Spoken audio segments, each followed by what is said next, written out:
Señor resucitó, venciendo la muerte en la cruz. Nuestra esperanza está en Él, Él es nuestro Salvador. Hola hermanos, el día de hoy, 27 de mayo del 2022, es viernes de la sexta semana del tiempo de la Pascua. Recuerden que todavía no hemos celebrado la Ascensión en la mayoría de los países. En algunos sí se ha celebrado el día de ayer, pero en la mayoría no. Y entonces se traslada este próximo domingo. Entonces seguimos diciendo viernes de la sexta semana de Pascua. Claro que dentro de una semana será viernes de la séptima, pero ya será viernes después de Ascensión. Entonces es ahí la diferencia. Bueno, vamos. Hoy es día de San Agustín de Canterbury. Ok. En primer lugar, no es inglés. Ok, no es inglés. Se supone que es romano. Él nace en el año 534. Beda dice que en noviembre del año 530. ¿Se acuerdan que hemos hablado de Beda, no? El día de ayer hemos hablado de él en torno al tema, anteayer, en torno al tema de la figura de él como el gran historiador, es el patrono de los historiadores, pero el historiador de los anglos, entonces del pueblo inglés.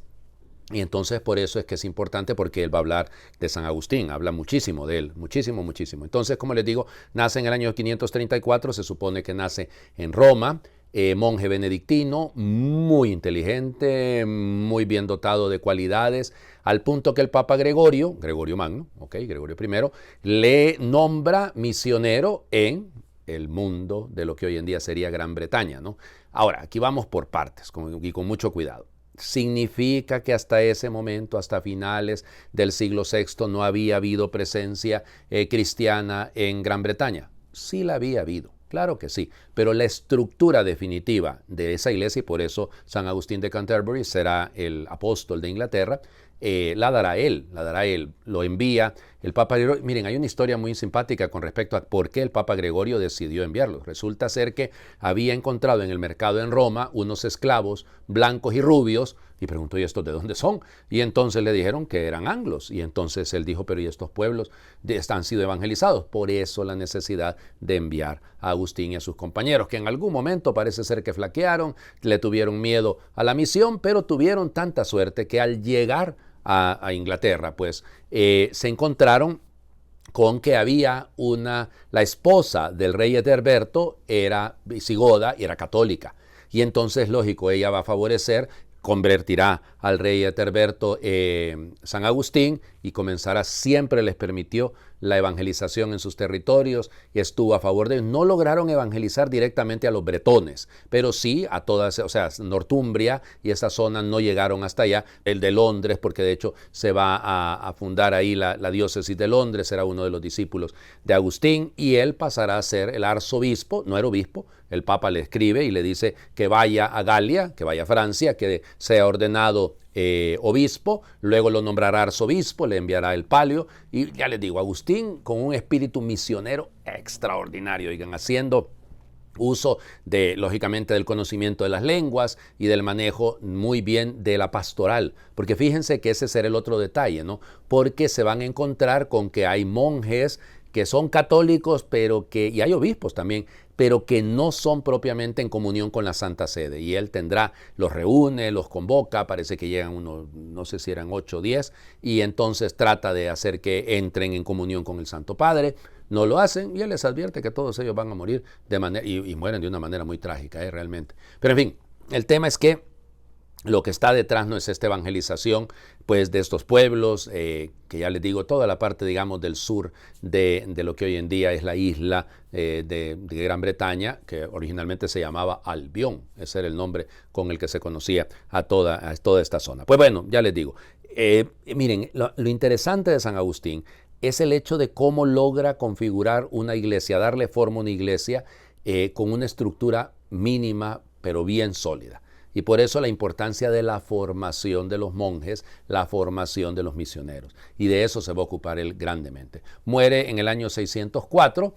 Aquí está la discusión del millón, ¿no? Nosotros lo celebramos el 27 de mayo, pero él realmente muere el 26 de mayo. Lo que pasa es que está San Felipe Neri, entonces, oigan, no nos vamos a poner a pelear con San Felipe Neri, ¿no? Miren, el rey que le ayudó, fíjense, pasa a ser San Adalberto, O sea que, para que se fijen ustedes, si se trata de personas que hicieron tanto bien y que le ayudaron, que no podemos negar la importancia de él. Bueno, vamos, porque tenemos que ir a las lecturas del día de hoy. Me gustaría hablarles de algunas otras cosas, ¿no? Porque sobre todo lo doloroso, su tumba fue saqueada, sus reliquias fueron tiradas y todo en tiempos de la reforma, ¿no? De la reforma de la reina Isabel, porque no es la reforma de Enrique VIII, sino que, y entonces esa tumba tan linda que había sido diseñada en honor a él, al apóstol de Inglaterra, fue destruida. Pero bueno, vamos, y además recordarles todas las cositas lindas que dice San Beda el Venerable sobre él, porque hablaban de que él hacía muchos milagros, y de hecho el Papa Gregorio le escribió: cuidadito se te sube a la cabeza, muchacho. Estoy traduciendo, le dijo que cuidadito se volvía soberbio frente a esto, que no se creyera nada de eso, sino que él siguiera haciendo todo el bien posible. Un buen consejo el que le dieron. Vamos, Hechos de los Apóstoles, capítulo 18, versículos del 9 al 18. En aquellos días Pablo tuvo una visión nocturna en Corinto, en la que le dijo el Señor: no tengas miedo, habla y no calles, porque yo estoy contigo y nadie pondrá la mano sobre ti para perjudicarte. Muchos de esta ciudad pertenecen a mi pueblo. Por eso Pablo se quedó allí 1 año y medio explicándoles la palabra de Dios. Pero cuando Galión era procónsul de Acaya, los judíos, de común acuerdo, se abalanzaron contra Pablo y lo llevaron hasta el tribunal, donde dijeron: este hombre trata de convencer a la gente de que den a Dios un culto contrario a la ley. Iba Pablo a tomar la palabra para responder cuando Galión dijo a los judíos: si se tratara de un crimen o de un delito grave, yo los escucharía, como es razón. Pero si la disputa es acerca de palabras o de nombres o de su ley, arréglense ustedes. Y los echó del tribunal. Entonces se apoderaron de Sóstenes, jefe de la sinagoga, y lo golpearon delante del tribunal, sin que Galión se preocupara en lo más mínimo. Pablo se quedó en Corinto todavía algún tiempo. Después se despidió de los hermanos y se embarcó para Siria con Priscila y Áquila. En Cencreas se rapó la cabeza para cumplir una promesa que había hecho. Palabra de Dios. Te alabamos, Señor. Hay que vernos. Bueno, vamos por partes. Lo primero, esta visión nocturna que dice el libro de los Hechos de los Apóstoles que tuvo Pablo, en la que se le dice: no tengas miedo, no temas. Vamos, ya sabemos, 366 veces se dice eso en la Biblia.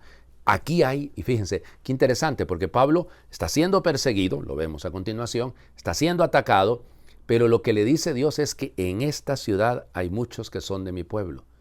Miren, tenemos muchos momentos de desánimo, ¿no? O sea, nos cansamos, somos humanos en esto, ¿no? Y con eso no es una excusa. Pero ¿cuántos en los grupos? Y lo escucho en estos días, después de la pandemia. Ay, Dios mío, qué montón de gente que está frustrada, que está cansada. Padre, no logramos juntar a los del grupo, los de la comunidad no vienen. Vieran en nuestros templos, sí están empezando a llenar y está llegando bastante gente, pero no es lo mismo que antes de la pandemia. Y así le dice a uno a la gente. La gente tiene miedo, algunos se acostumbraron a seguir viendo las transmisiones de la misa, ya a los grupos ya no quieren llegar, hay un descorazonamiento generalizado, llamémosle así. Y entonces, ay Dios mío, ¿y mis esfuerzos para qué? ¿De qué me sirve convocar reuniones, hacer esto, montar un retiro, hacer lo otro, si la gente está bien reacia, oigan? Bueno, pero el Señor nos está diciendo, aunque haya oposición, aunque haya dificultades, aquí, en esta parroquia, en esta ciudad, en este pueblo, en esta diócesis, en este país, hay gente de mi pueblo. Así que tú sigue adelante y no te calles, tú sigue haciendo y llevando el evangelio. Luego, bueno, llevan a Pablo ante Galión. Cuidado, este Galión es muy interesante, Se llama realmente, o se llamaba, Lucio Aneo, fíjense bien, novato, Lucio Aneo. Los que entienden un poquito de la historia de Roma o de la historia del latín como tal, Lucio Aneo Séneca, es hermano de Séneca, para que vean ustedes, es hermano de Séneca, solo que después va a ser adoptado por uno que se llama Galión y entonces se va a pasar a llamar Lucio Junio Galión, o sea, pero originalmente realmente su nombre era Lucio Aneo novato, que era, insisto, es hermano de Séneca, que fue, como les digo, adoptado por otro que se llama Galión.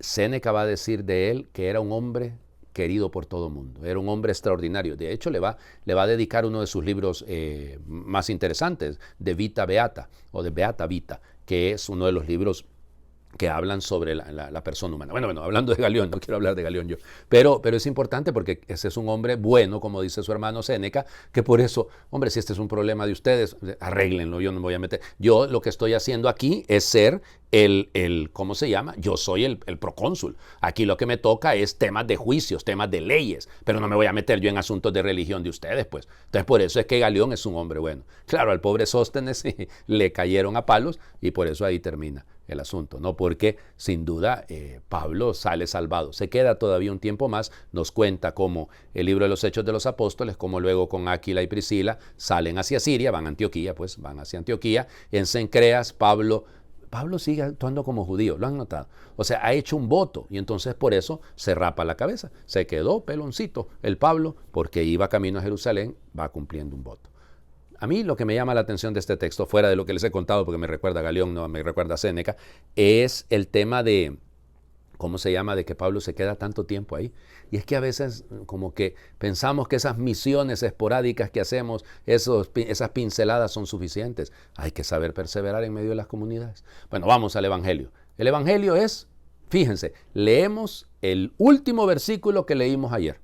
Sí, volvemos. Capítulo 16 de Juan, versículos del 20 al 23. En aquel tiempo Jesús dijo a sus discípulos: les aseguro que ustedes llorarán y se entristecerán, mientras el mundo se alegrará. Ustedes estarán tristes, pero su tristeza se transformará en alegría. Cuando una mujer va a dar a luz, se angustia porque le ha llegado la hora, pero una vez que ha dado a luz, ya no se acuerda de su angustia, por la alegría de haber traído un hombre al mundo. Así también ahora ustedes están tristes, pero yo los volveré a ver. Se alegrará su corazón y nadie podrá quitarle su alegría. Aquel día no me preguntarán nada. Palabra del Señor. Gloria a ti, Señor Jesús. Va terminando el diálogo, va terminando las preguntas, porque la meta es que desaparezcan las preguntas. Miren, yo bromeo mucho con la gente que yo les digo que si alcanzo la vida eterna, si me porto bien y alcanzo la vida eterna y el Señor tiene misericordia conmigo, pues yo me voy a sentar un rato, les digo yo, pero ratote, platicar con la Virgen, a platicar con Jesús. Tengo tantas preguntas, oigan, tengo tantas preguntas con algunos de los santos. Me quiero sentar con San Pablo VI, me quiero sentar con, evidentemente, con San Juan María Vianney. Bueno, tengo una lista, sinceramente, tengo una lista de todas las preguntas y de todo. Con Pablo me tengo que sentar un buen rato. En fin, pero entonces, ¿y qué tal que me diga? Uno me dijo una vez: padre, ¿y qué tal que en el cielo le diga el Señor: eso ya no es importante, hijo? Ay, Dios mío, qué frustrante. Pues sí, esto es. O sea, miren, comenzamos con el versículo, insisto, el último, el versículo 20 que leímos ayer, y que nos recuerda la Pascua. Pascua, sí, el paso de la tristeza a la alegría. Pero la alegría a la que aspiramos, la alegría plena, a la alegría que nadie podrá quitarnos, es la que viene cuando descubrimos que detrás de todo esto está la voluntad de Dios. Saber abandonarse en las manos de Dios, saber confiar. Y claro, por eso la imagen es linda, ¿no? La imagen de un parto. La mujer está jadeando, está sufriendo, le duele, son dolores insoportables, pero una vez da luz, entonces ya no es que desaparece el dolor, sino que hay una alegría superior, que recordar el dolor se olvida rápidamente. No es que se olvida, insisto, sino que ya no tiene cuenta, porque ha dado a luz un varón, dice aquí evidentemente, ha dado a luz un hombre, hay una nueva vida. Ese es el sentido de la alegría. Mire, si ustedes están dando vida, si estamos trabajando para que haya vida, respetando la vida, entonces va a haber alegría. Pero si somos promotores de la muerte, con la lengua, con el aborto, con la calumnia, con la mentira, con las armas, piensen en todo lo que ha pasado en Estados Unidos últimamente, allá en Uvalde, terrible esto, ¿no? No, ahí no va a haber alegría. La alegría solamente viene del que transmite vida. Por eso se pasa de la tristeza a la alegría cuando transmitimos vida, cuando vivimos y somos promotores de la vida. Les invito a hacer oración. Donde menos lo imaginas, cuando menos lo esperas, donde todo es gris de tristeza, cuando la pesadumbre pesa, donde nadie imagina ni sueña, cuando el horizonte se nubla, es posible la vida con la fuerza del Espíritu. En la tierra callada, en el surco abierto, en el bosque perdido, en el barro del camino, en las montañas áridas, en los valles secretos, es posible la vida con la fuerza del Espíritu. En los ojos que miran, en las manos que aprietan, en las palabras no dichas, en las entrañas que gimen, en los regazos que acunan, en tu corazón cambiante.